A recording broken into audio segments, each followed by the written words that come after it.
देश के सबसे बड़े सूबे उत्तर प्रदेश में विधानसभा चुनाव अब दहलीज पर हैं। जैसे जैसे समय बीत रहा है, आए दिन राज्य की राजनीति में कुछ न कुछ उतार चढ़ाव भी देखने को मिल रहा है। सूबे में एक ओर जहां जिला पंचायत चुनाव के नतीजों से कहीं खुशी का माहौल है तो कहीं गम भी है।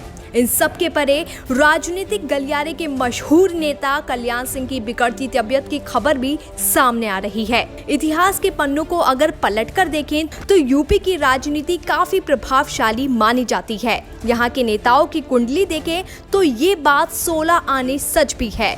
आज यूपी के नेताओं की ही बदौलत इस सूबे को एक खास दर्जा हासिल है। इन्हीं खास नेताओं में शुमार है कल्याण सिंह का नाम, जो इस खास राज्य के पहले मुख्यमंत्री बने। उससे पहले वो 8 बार विधायक भी रह चुके हैं। ये कहना बिल्कुल गलत नहीं होगा कि कल्याण सिंह ने एक शख्स से लेकर शख्सियत तक का सफर तय किया है। 1991 में जब यूपी में पहली बार चुनाव हुए तो भारतीय जनता पार्टी ने जीत दर्ज कर यूपी का कल्याण किया और कल्याण सिंह को सूबे का मुखिया बनाया। चलिए प्रकाश डालते हैं यूपी के पहले मुख्यमंत्री कल्याण सिंह के अब तक के सफर पर। उत्तर प्रदेश में 2 बार मुख्यमंत्री का पद संभालने वाले कल्याण सिंह का जन्म 5 जनवरी 1932 को यूपी के अलीगढ़ जिले में हुआ था। इनका पूरा नाम कल्याण सिंह लोधी राजपूत है। कल्याण सिंह की शादी रामवती से हुई थी और उनकी 2 संतान हैं, एक बेटा और एक बेटी। उनके बेटे राजवीर सिंह भी भारतीय जनता पार्टी से सांसद रहे हैं। अपने मुख्यमंत्री के पहले कार्यकाल के दौरान कल्याण सिंह 2 चीजों के लिए प्रमुखता से जाने गए थे, एक बाबरी मस्जिद विध्वंस तो दूसरा नकल अध्यादेश।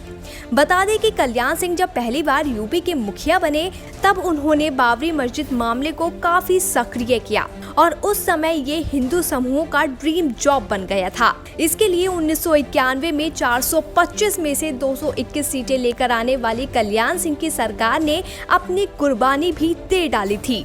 सरकार भले ही गई लेकिन संघ की आइडियोलॉजी पर कल्याण सिंह खरे उतरे। इस तरह उनके रुतबे का कल्याण हुआ और नतीजा ये रहा कि उस वक्त 2 ही नाम का बोलबाला देखने को मिला, एक अटल बिहारी वाजपेयी और दूसरा कल्याण सिंह। वहीं नकल अध्यादेश की अगर बात करें तो ये वही अध्यादेश है जिसके दम पर कल्याण सिंह गुड गवर्नेंस की बात करते रहे थे। उस समय बोर्ड परीक्षा में नकल करते पकड़े जाने वालों को जेल भेजने के लिए इस कानून ने कल्याण को बोर्ड एडमिनिस्ट्रेटर बना दिया था। कल्याण सिंह की ये कार्यकाल इतना ज्यादा प्रभावी रहा कि 1997 में दोबारा मुख्यमंत्री बन गए। अपने दूसरे कार्यकाल में कल्याण सिंह अपनी पारिवारिक मित्र कुसुम रॉय के लिए और भारतीय जनता पार्टी के वरिष्ठ नेताओं से बगावत के लिए मशहूर हुए। लेकिन दिलचस्प बात ये थी कि कल्याण सिंह कभी मुख्यमंत्री का कार्यकाल पूरा नहीं कर पाए। बीजेपी नेताओं के साथ मतभेद इतने हुए कि 1999 के बाद उन्होंने मुख्यमंत्री पद से हटना पड़ा, जिसके बाद बीजेपी छोड़ उन्होंने अपनी एक अलग पार्टी बनाई, राष्ट्रीय क्रांति पार्टी। फिर 2004 में वे अटल बिहारी वाजपेयी के काफी मनाने के बाद बीजेपी के साथ आए। 2004 के आम चुनावों में कल्याण सिंह बुलंदशहर लोकसभा निर्वाचन क्षेत्र से सांसद नियुक्त किए गए और 2009 के आम चुनावों में वे पहली बार एक बार फिर बीजेपी से अलग हो गए और एक स्वतंत्र उम्मीदवार के रूप में ईटा निर्वाचन क्षेत्र से चुनाव लड़कर जीत दर्ज की। लेकिन कल्याण सिंह का राजनीतिक सफर इसके बाद भी आसान नहीं रहा।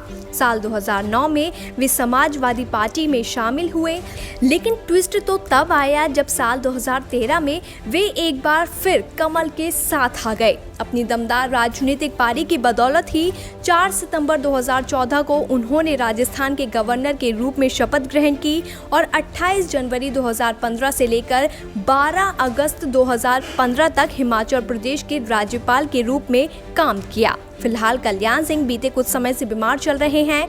उन्हें राम मनोहर लोहिया अस्पताल में भर्ती करवाया गया था, लेकिन उनकी गंभीर स्थिति को देखने के बाद पीजीआई के लिए रेफर कर दिया गया। फिलहाल कल्याण सिंह लखनऊ स्थित एमजी पीजीआई के क्रिटिकल केयर मेडिसिन विभाग की आईसीयू में भर्ती हैं। तमाम बड़े नेता लगातार कल्याण सिंह को देखने पहुंच रहे हैं, साथ ही उनकी सेहत का जायजा भी ले रहे हैं।